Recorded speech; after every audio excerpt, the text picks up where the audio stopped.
Assalamualaikum warahmatullahi wabarakatuh. Waalaikumsalam warahmatullahi wabarakatuh. Baiklah, sebelum memulai pelajaran, hendaknya kita membaca doa terlebih dahulu kepada ketua kelas untuk membaca doa. Doa dimulai. Bismillahirrahmanirrahim. Rabbi zidni ilman warzuqni fahman. Amin. Apa yang tidak hadir hari ini anak-anak? Banyak bu. Duluan bu. Masih ya? Alhamdulillah sudah. Sebanyak tadi. Berarti masih semangat ya? Masih. Setengah-setengah. Ya. Baiklah, hari ini kita akan belajar mengenai adab sholat dan zikir. Yang pada Ananda untuk mengisi bangku yang kosong di depan. Oke.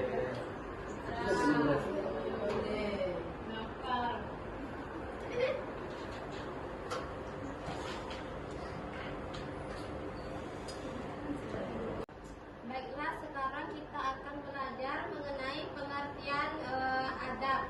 Nah, secara bahasa adab berarti tata krama atau sopan santun. Adab juga diartikan segala bentuk sikap perilaku atau cara hidup yang mencerminkan nilai sopan santun, kehalusan, kebaikan atau budi pekerti. Nah, di sini kita akan membahas mengenai adab dalam sholat. Ananda semua tahu adab dalam sholat? Tahu bu. Belum tahu kali bu. Baiklah, di sini adab dalam sholat itu berupa sopan santun dan tata krama dalam melaksanakan sholat. Adab ini hal yang kalau misalnya rukun atau syarat itu tidak sah bila tidak dilakukan. Namun adab ini tidak apa-apa bila ditinggalkan. Namun adab ini hal yang penting dikerjakan di dalam sholat.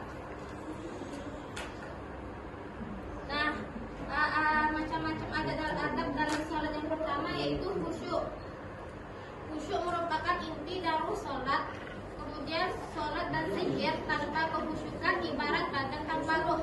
Dan khusyuk bermakna menghadirkan hati dan pikiran dalam setiap lafaz zikir di dalam sholat atau di luar sholat yang diucapkan, dan seseorang mengetahui maksud dan tujuan dari lafaz sholat dan zikir yang diucapkan.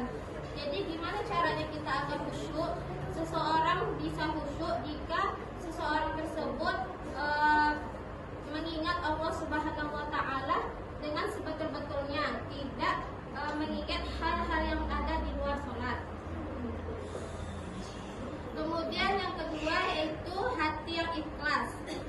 Kenapa hati yang ikhlas? Keikhlasan menjadi fondasi utama dalam beribadah termasuk sholat. Hal ini sebagaimana diperintahkan dalam Quran surah Al-Baqarah ayat 5. Mereka tidak diperintah kecuali untuk menyembah Allah dengan mengikhlaskan ketaatan kepadanya, melaksanakan sholat, menunaikan zakat. Itulah agama yang lurus dan benar. Yang ketiga yaitu menjaga waktu dan batasannya. Sholat dilaksanakan pada waktu tertentu dan tidak bisa sesuka hati. Jadi seseorang itu harus menjaga waktu dan batasan sholatnya, harus tahu waktu kapan dia bisa menunaikan sholat tersebut.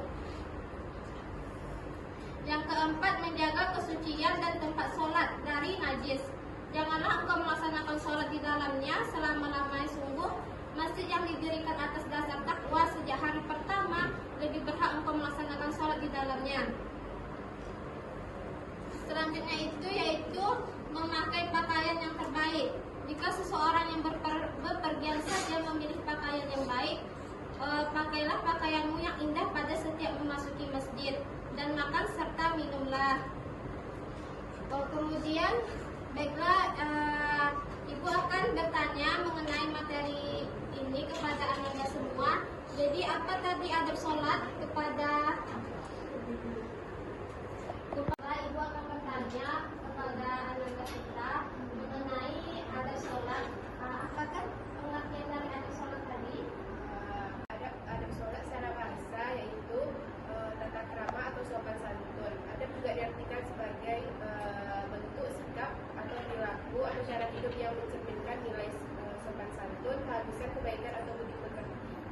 Baiklah, terima kasih kepada saudari Anita sudah begitu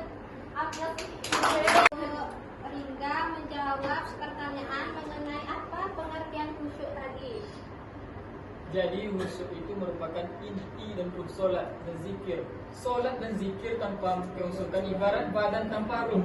Dan khusyuk bermakna menghadirkan hati dan pikiran dalam kegiatan lafaz zikir, dalam solat atau di luar solat yang diucapkan. Baiklah, kasih 100 untuk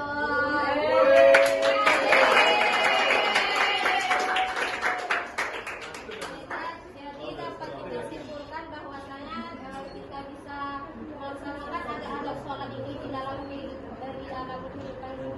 dalam ibadah kita sehari-hari, misalnya tadi ada khusyuk, hati yang ikhlas, kemudian menjaga waktu dan batasannya, menjaga kesuciannya, dan memakai pakaian yang terbaik. Semoga Ananda bisa mengamalkan adab-adab sholat tersebut. Sekianlah penyampaian materi dari Ibu. Mohon maaf apabila ada kekurangan. Wassalamualaikum warahmatullahi wabarakatuh. Waalaikumsalam warahmatullahi wabarakatuh.